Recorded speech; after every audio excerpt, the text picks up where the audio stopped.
for their neighborhood. Do the whole thing again. You mumbled your way through it. Did I? Yeah. That's why. I don't have water, so. I wasn't going to interrupt him. I was just going to let him go and then tell him to do it again. Yeah. That's what I did.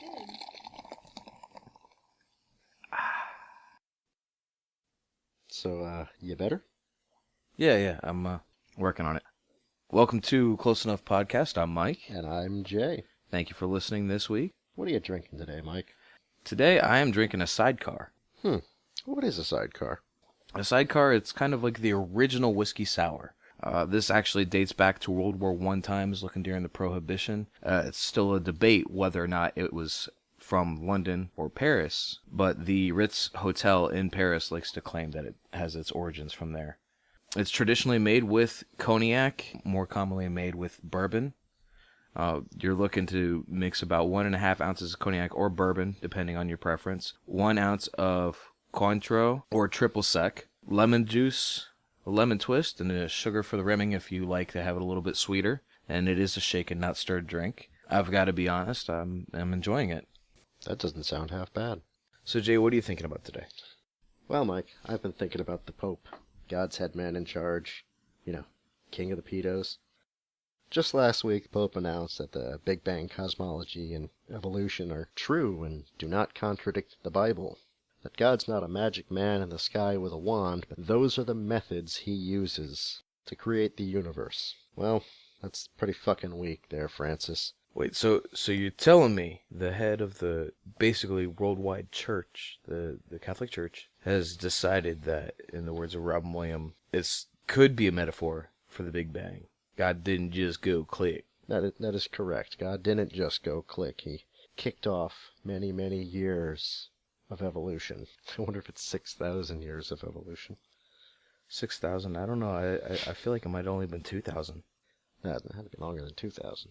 Yeah, it's been 2,000 since their imaginary friend hung himself up and then said, "Fuck this, I'm out of here." I think young Earth creationists are what, 6,000? Yes, it's 6,000.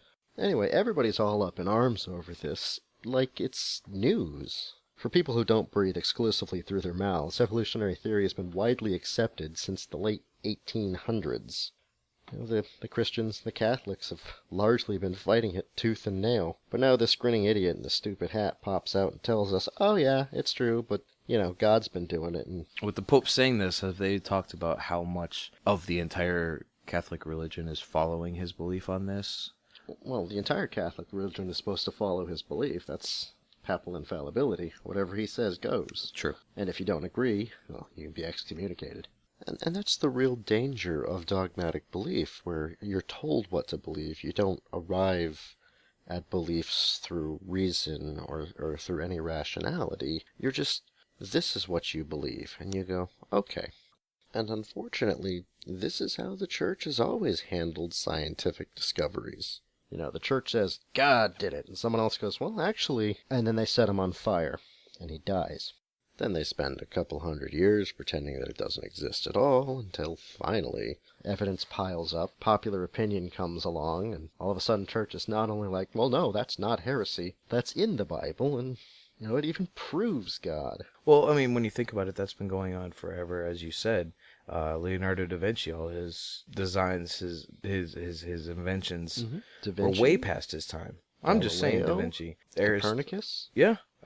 Bruno? Everybody that they discovered something. I mean, back in the day, that was considered witchcraft practically. Oh yeah, I mean that's what they alchemy is chemistry.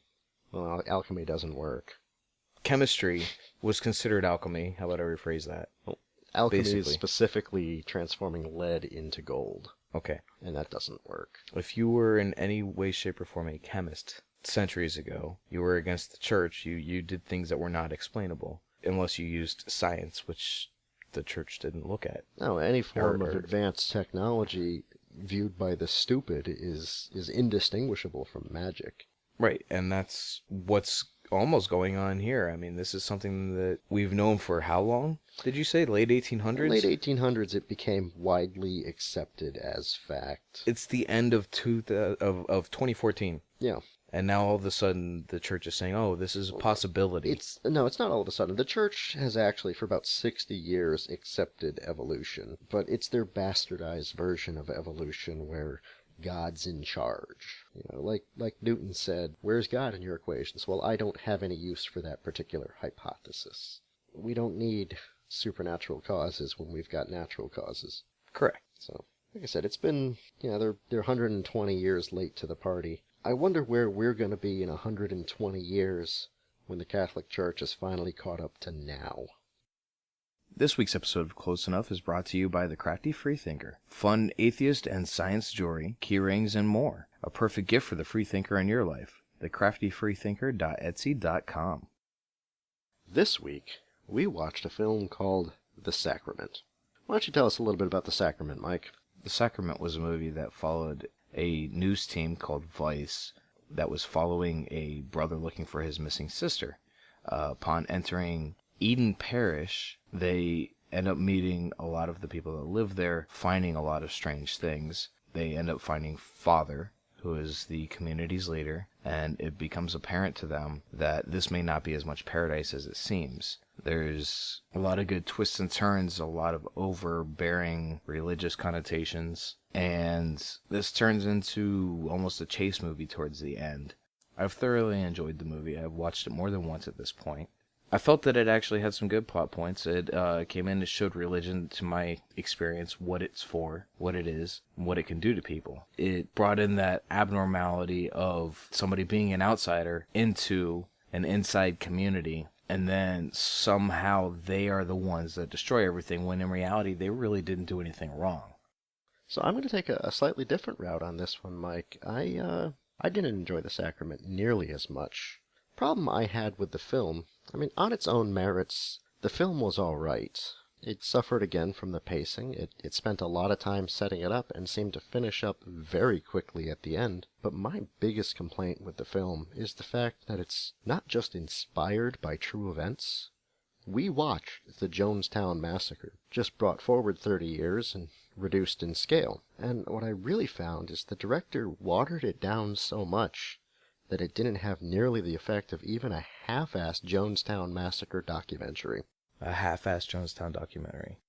So what you're saying is that you felt that the death scene should have been longer? I'm not saying that the death scene should have been longer, but I think the film trivialized the death scene. It didn't really put enough weight in what was actually in the film. What did they say, 160, 170 people? Jonestown was 909 suicides, plus 5 murders. This film, it just, to me, it pulled straight out of history and then diluted it down and passed it off as his own creation. Well, I think that was almost the purpose. They obviously took that as an influence for the film, but they did not take that as a documentary. It was a documentary style, but it was not meant to be a documentary of the Jonestown Massacre. If that was the case, then they probably should have changed some more things. Even down to the man being called Father. I believe in Jonestown they refer to him as Dad. He wore the same glasses, him standing up with the act of revolutionary suicide. All of the facts were there, including the news team being the initiation. They changed the number of people, they changed the flavor of the Kool-Aid from grape to cherry, and they didn't have a senator there. Well, first thing I can tell you, if it was grape, I definitely would not have drank the Kool-Aid.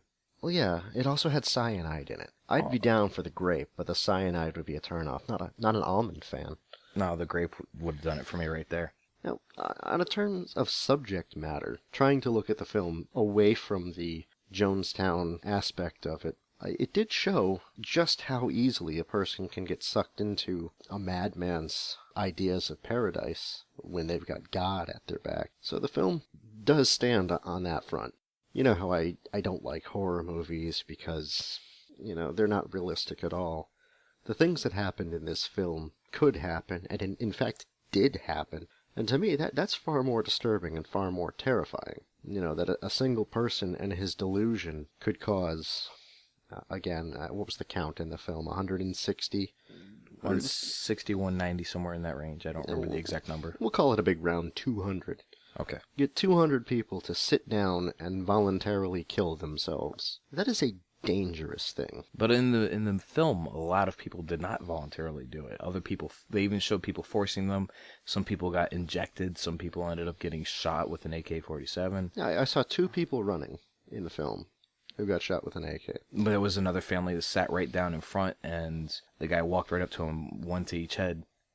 Now, I'll tell you this. That was another thing that bugged me about the film.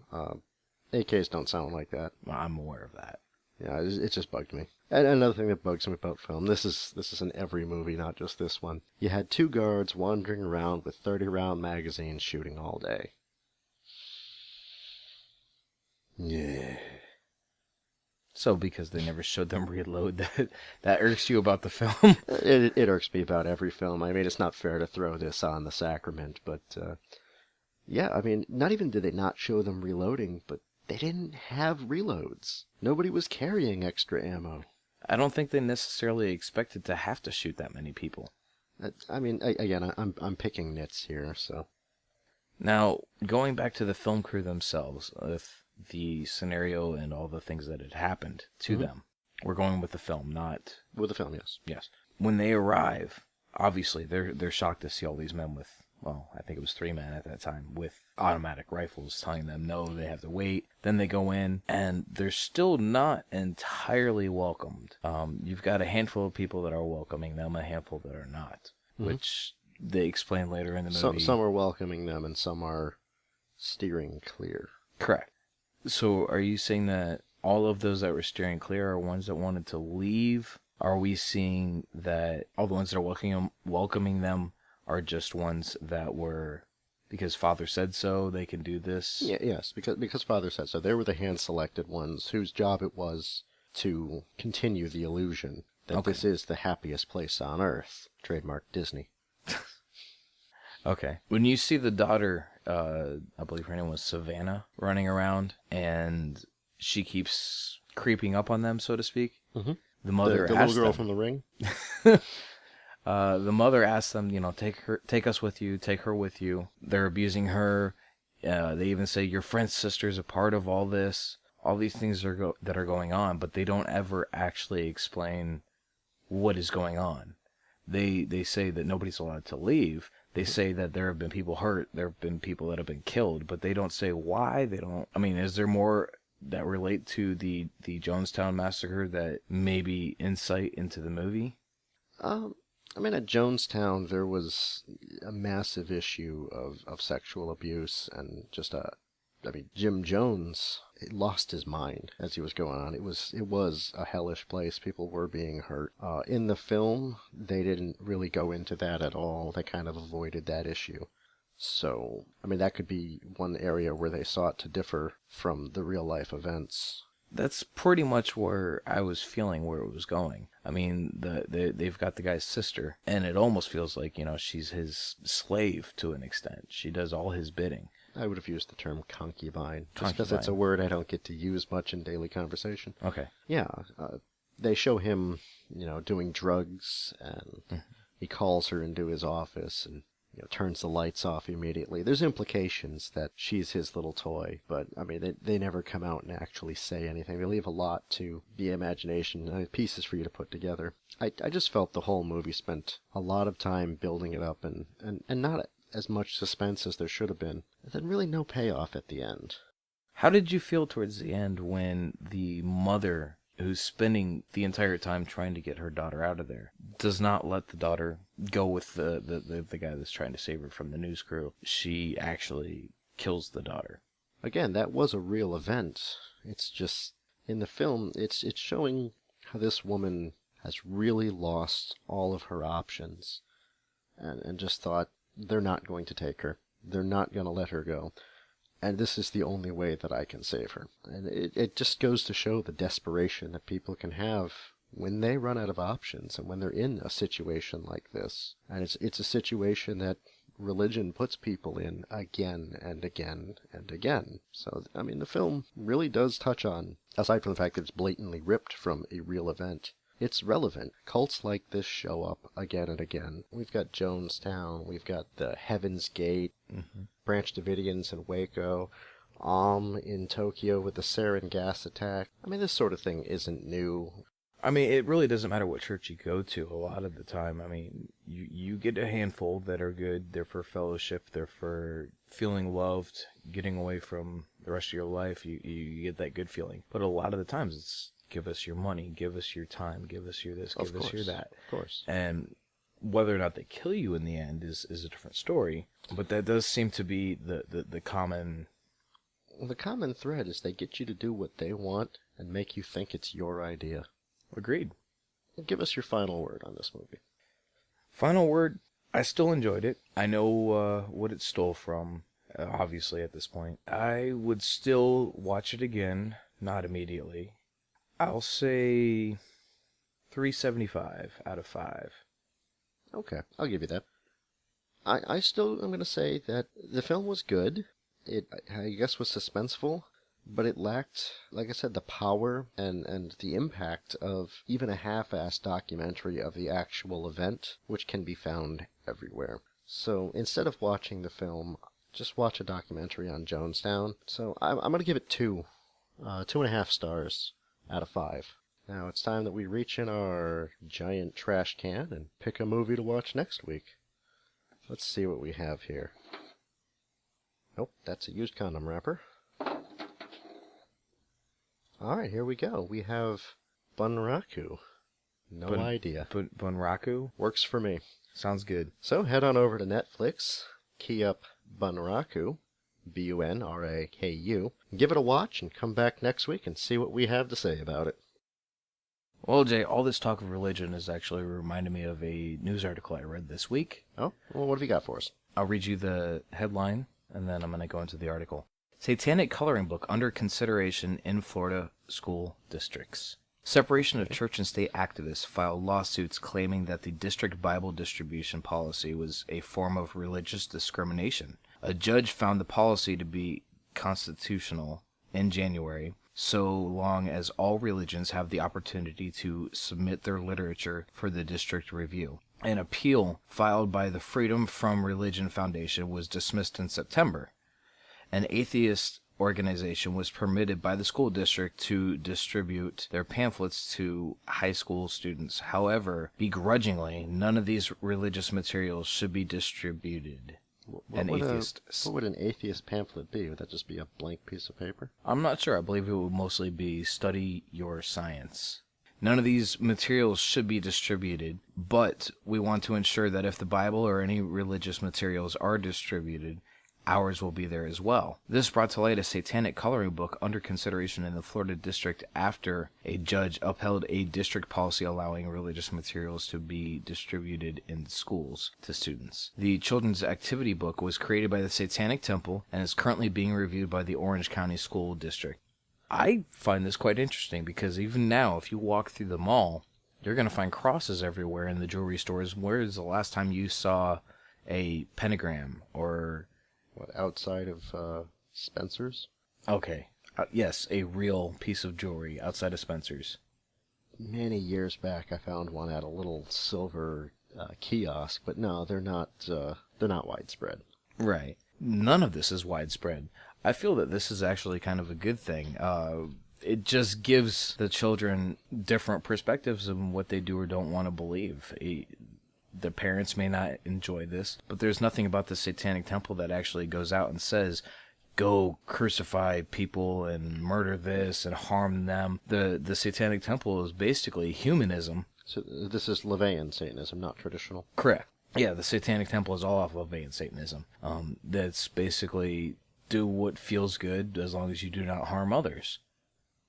Well, it's sort of the Wiccan code almost. A little darker, but pretty much, yeah. You know, I mean, it's as long as no harm done, do as thou wilt. Correct. Something along those lines. Have we seen this coloring book? We have, actually. I've looked this up. The coloring book asks children to help Damien and Cerberus navigate a dark, dank labyrinth to find the fabled Necronomicon as one of the activities. Another one is to draw a befuddlement with inside a inverted pentagram.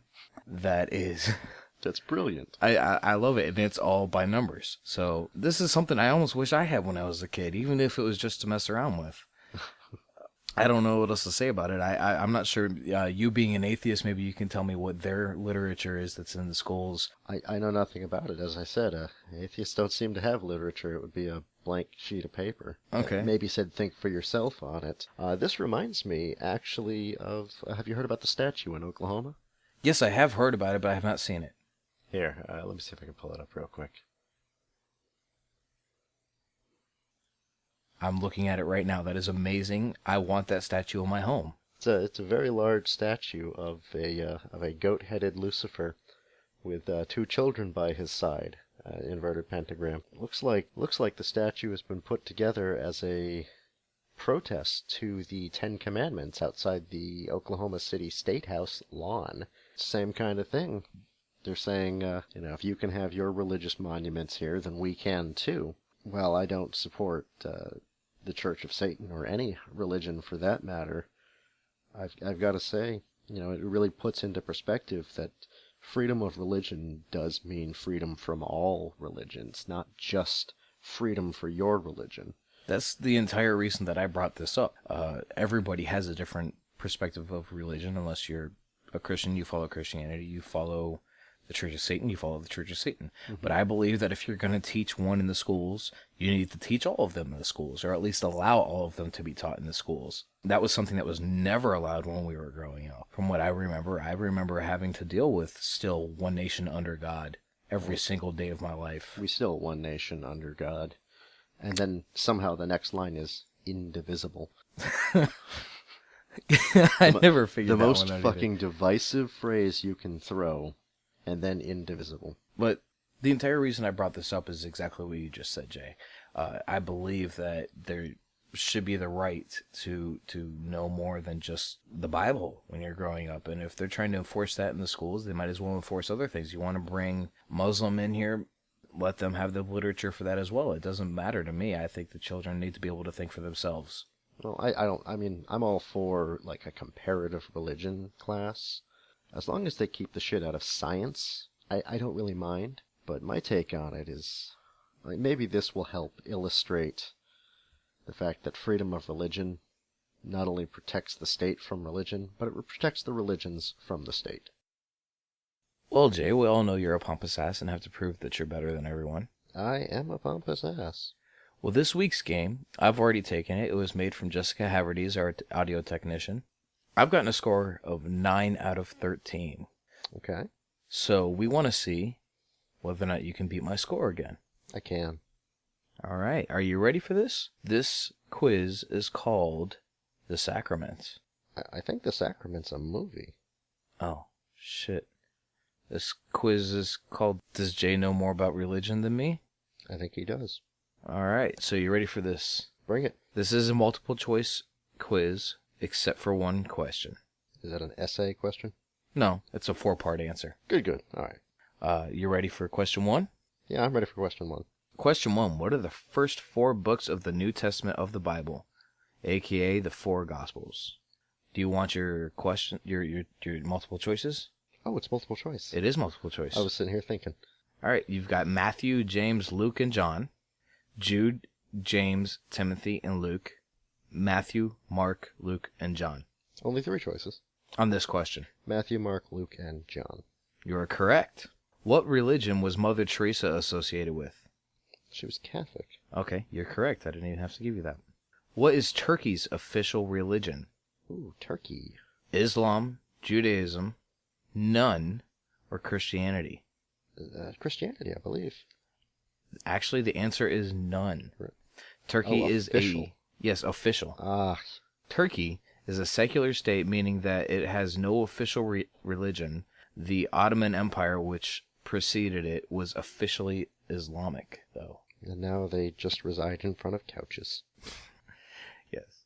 It's an Ottoman joke. I caught that. Good. Okay.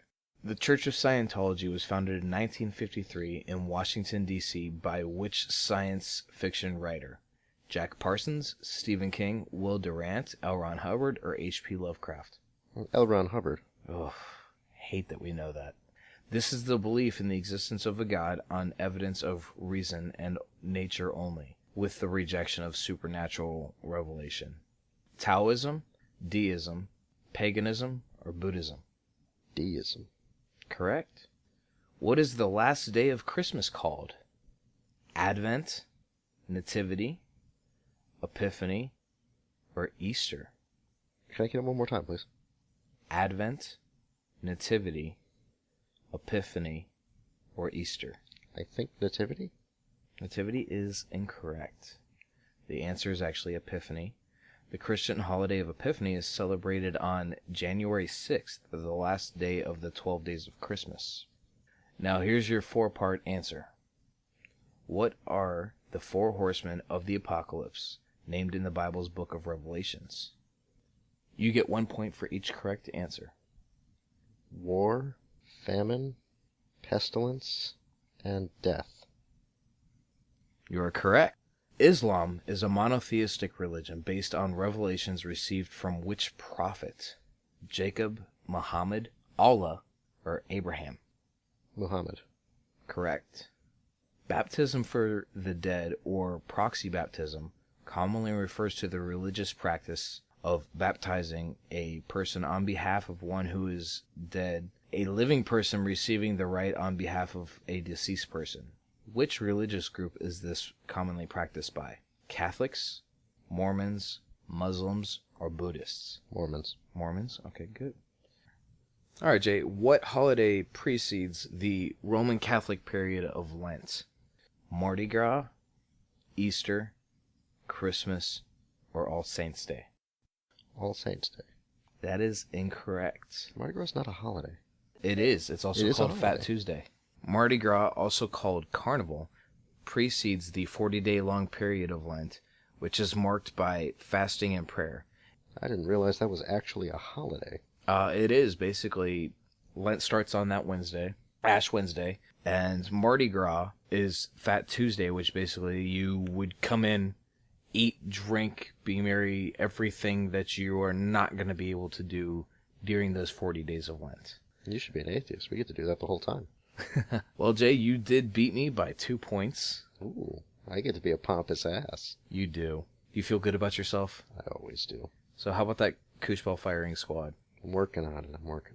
All right, so I get 1 and you get 1. Wait, does that cancel each other out? Yes, it does. All right, so next week we'll come up with a new game. I'll have something for you. All right, sounds great. This week's episode of the Close Enough Podcast is brought to you by The Crafty Freethinker. TheCraftyFreethinker.etsy.com. Our audio technician is Yolanda Hattis. If you have questions, comments, or angry letters for us, feel free to contact us at closeenoughradio@gmail.com or through our Facebook fan page, Close Enough Radio. Now we head over to Mike for this week's local band. This week's featured local band is an Orlando-based band named Hurricane Charlie, literally taking this city by storm with their song, Faithless.